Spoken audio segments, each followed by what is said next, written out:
My message to Gen Z voters is it will take somebody of a different generation to shake this up, and you saw it on the stage tonight. Do you want a super PAC puppet with a bunch of pre-prepared lines, or do you want an independent patriot who speaks the truth?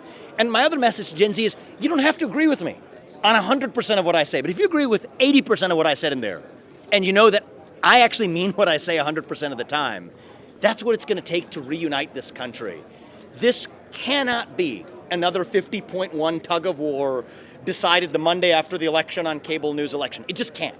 We're skating on thin ice. And if you look at the way I've been running this campaign, the places we've been going where other Republican candidates won't touch, from the south side of Chicago to Kensington, in the middle of the inner city of Philadelphia, we are building a multi-ethnic working class majority to deliver a moral mandate like Ronald Reagan did in 1980. I am the only...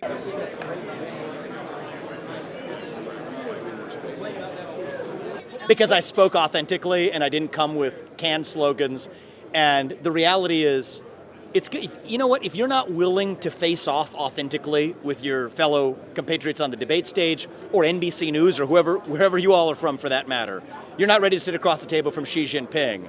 And I will handle Xi Jinping the same way that I will be handling my fellow politicians on that stage, which is to say with authority and with strength. And I take a lot of those attacks as a badge of honor. And I also want to say this, but they're good people.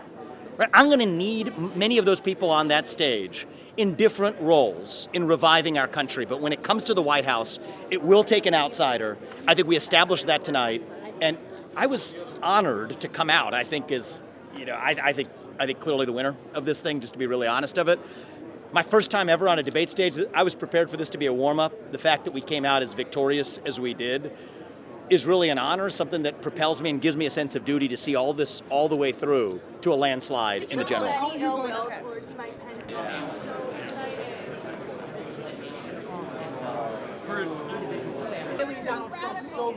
I started at 0.0 in March. I'm now, probably a second. Look at some of the recent polls and we'll see how things go after tonight. I would call myself the second place in this race. It's going to be a two-horse race between me and Donald Trump before long, and I'm the only person that can win in a landslide, and I think that's the difference. Gotta go. Thank you. Good to see you. Does that just come out tonight? No, I was just standing up for the conservative agenda that I've always stood for throughout my life. And where I saw people on the stage that are just wrong about American leadership in the world or wrong about policy here at home, I thought it was important to call it out. Look, elections are about choices. And I wanted the opportunity tonight not only to tell the American people that with all humility, I think I'm the most qualified, the most proven and tested conservative in this race today. I'm the person best equipped to turn this country around after the disastrous policies of the Biden administration. But I also wanted people to know that there's a very clear choice on that stage. And I seized every opportunity I could take to draw those contrasts, and I look forward to the next debate. Was there anything there that...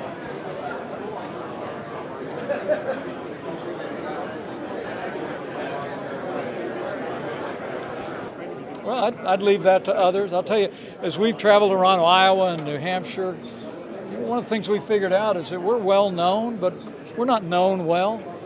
I mean, people that know me wouldn't have been surprised to see my fire. You know, I fought for conservative values in Congress. I fought for conservative values as governor of Indiana. And I was the leading champion of conservative values in the Trump-Pence administration. I know how to fight, and I was happy to bring that fight tonight. When you're trailing in the polls so much? Well, everybody's in single digits right now, and so the answer is you make your case just like I did tonight. And then secondly, Republican voters have to understand we can't win with Donald Trump, and that's why I addressed it very directly. But that's part of the path to victory is confidence in yourself from the voters' perspective, and then secondly, a realization we need to have a new nominee of the party. That's the path. We just spoke with a day.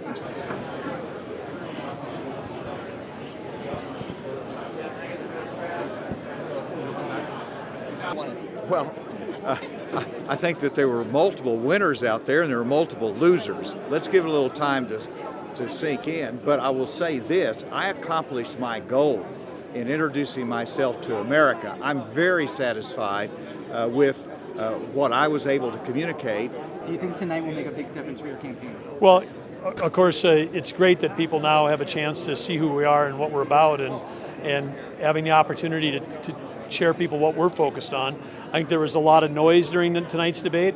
My preference would have been more time spent on substantive issues, including the economy, energy, national security, the things that we know, affect every single American.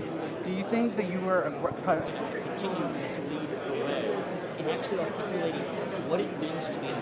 I think viewers can watch and decide, where they see leadership. I think most Americans understand that leadership isn't about shouting. I know that as a CEO. I know that as a governor of a state of North Dakota. I've never been a shouter my whole life. We just get the job done and move forward and make sure that we got the right ideas, the right policies,